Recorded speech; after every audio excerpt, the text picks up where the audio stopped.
తాకట్లో ఉన్న మీ బంగారాన్ని విడిపించి ఆ రోజు ఆన్లైన్ రేటుకి కొంటాం. Sharma gold company.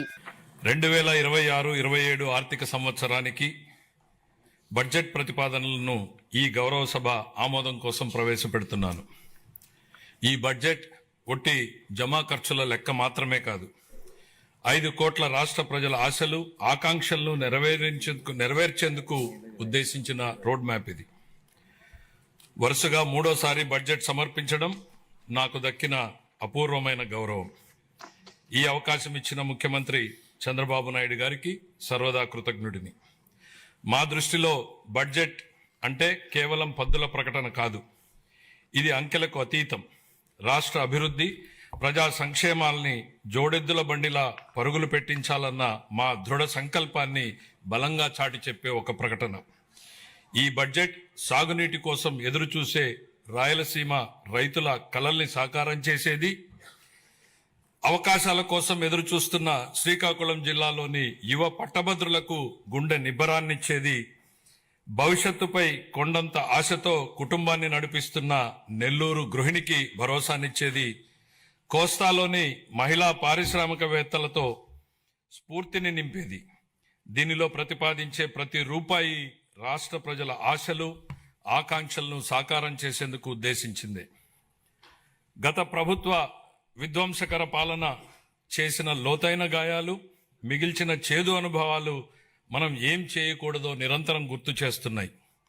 గత ప్రభుత్వ దుష్పరిపాలన వల్ల రాష్ట్రానికి జరిగిన భారీ నష్టాన్ని, ఆర్థిక విధ్వంసాన్ని గమనంలో ఉంచుకుని 2024 సంవత్సర బడ్జెట్ ప్రవేశపెట్టాను.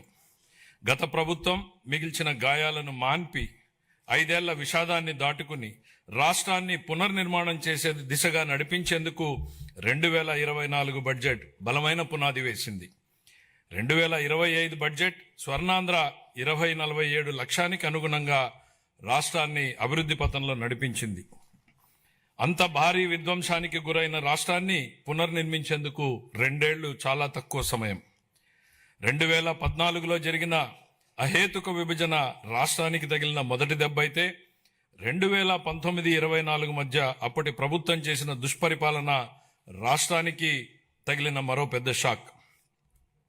గత ప్రభుత్వం చేసిన ఆర్థిక విధ్వంసం, అపసవ్య విధానాలు, పాలకుల అసమర్థత రాష్ట్రాన్ని మరింత ఇబ్బందుల్లో కూరుకుపోయేలా చేశాయి.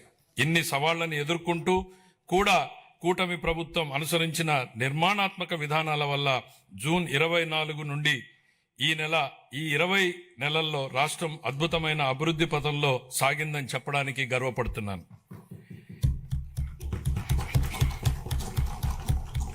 ఇప్పటి వరకు మనం ఏం సాధించాం, ఇప్పుడు ఎక్కడున్నాం, ఇంకా చేయాల్సిందేంటి అన్న అంశాల్ని కూలంకిషంగా ముదింపు చేసుకుని ఈ బడ్జెట్ ని రూపొందించాం.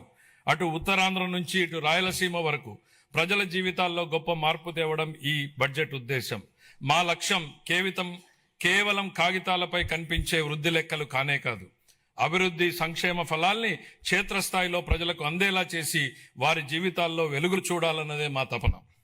విధ్వంసం నుంచి వికాసం దాకా 24 జూన్ నుండి ఇప్పటిదాకా సాగిన అభివృద్ధి ప్రయాణం నిజంగా అద్భుతం. 24-25లో అధికారంలోకి వచ్చిన మొదటి సంవత్సరంలోనే ఆర్థిక వ్యవస్థను మళ్లీ గాడిలో పెట్టాం. 19-24 మధ్య 10.3% పడిపోయిన ఆర్థిక వృద్ధి రేటుని 24-25లో 11.75% పెంచాం. 25-26లో ఎదురైన అనేక భౌగోళిక ఆర్థిక అనిశ్చితులను సృష్టించిన ప్రతికూల ప్రభావాల వల్ల ప్రపంచ ఆర్థిక వ్యవస్థ ఆటుపోట్లను ఎదుర్కొంది. కానీ భారత్ మాత్రం స్థిరంగా నిలబడింది. జమ్మూ కాశ్మీర్లో అమాయకులైన పర్యాటకుల్ని పొట్టన పెట్టుకున్న ఉగ్రవాద మూకలకు ఆపరేషన్ సింధూర్ పేరుతో భారత ప్రభుత్వం గట్టి జవాబునిచ్చింది.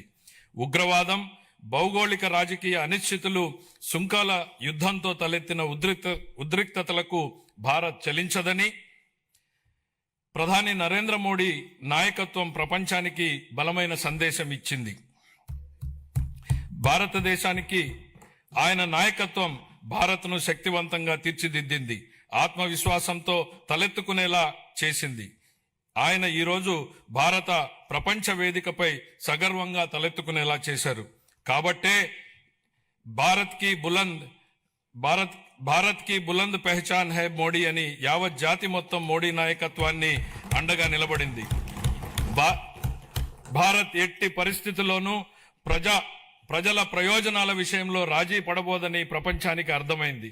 ప్రపంచంలో అనేక అస్థిర పరిస్థితులు ఉన్నప్పటికీ ప్రధాని నరేంద్ర మోడీ గారి నాయకత్వంలో భారత్ 8% వృద్ధి రేటును సాధించి సత్తా చాటింది. భారతదేశంతో పాటు ఆంధ్రప్రదేశ్ కూడా ప్రపంచ వేదికపై వెలుగు లీనుతోంది. విశాఖపట్నంలో ఏఐ డేటా సెంటర్ ఏర్పాటు చేయాలన్న గ్లోబల్ ఐటీ దిగ్గజం గూగుల్ నిర్ణయం ఒక్కసారి ప్రపంచ దేశాలన్నీ ఆంధ్రప్రదేశ్ వైపు తలెత్తి చూసేలా చేశాయి. దాన్ని బాహుబలి ఒప్పందంగా పేర్కొనవచ్చు. ప్రపంచ పెట్టుబడులకు గమ్యస్థానం ఆంధ్రప్రదేశ్ అని ఆ ఒప్పందం రుజువు చేసింది. గౌరవ ముఖ్యమంత్రి చంద్రబాబు నాయుడు గారి సమర్థ నాయకత్వం, మరి యువ నాయకుడు గౌరవ మంత్రివర్యులు శ్రీ నారా లోకేష్ గారి విశేష కృషి వలన ఇది సాధ్యమైంది.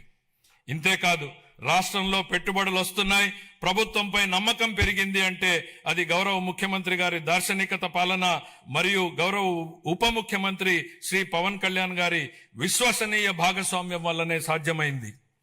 ఈ మార్పుకి సారథులు మన రాష్ట్ర ప్రజలేనని మేము బలంగా నమ్ముతున్నాం. 2024 జూన్లో రాష్ట్ర ప్రజలు ఎన్డీఏకి కనీ విని ఎరుగని రీతిలో ఘన విజయం కట్టబెట్టినప్పుడే ఈ మార్పు మొదలైంది. ప్రజలు మాకు వేసిన ప్రతి ఓటు వెనుక వారి ఉద్దేశం బలంగా స్పష్టమైంది. ప్రజలు వారితో పాటు వారి పిల్లలకు సురక్షితమైన బంగారు భవిష్యత్తు కోసమే ఎన్డీఏని అధికారంలోకి తెచ్చారు. గత ప్రభుత్వం పారిశ్రామికవేత్తల్ని, పెట్టుబడిదారుల్ని రాష్ట్రం నుంచి తరిమేసింది. 2019-24 మధ్య అప్పటి పాలకుల నుంచి ఎదురైన చేదు అనుభవాలతో పెట్టుబడిదారులు రాష్ట్రానికి రావాలంటేనే భయపడిపోయారు. పెట్టుబడులు రాకపోవడం, ఉన్న పరిశ్రమలనే మూసివేయడంతో నిరుద్యోగం తాండవించింది. కూటమి అధికారంలోకి వచ్చాక ఈ 20 నెలల్లో పరిస్థితులు పూర్తిగా మారాయి. పెట్టుబడిదారులకు దేశంలో అత్యంత అనుకూలమైన పరిస్థితులు ఇప్పుడు మన రాష్ట్రంలో ఉన్నాయి.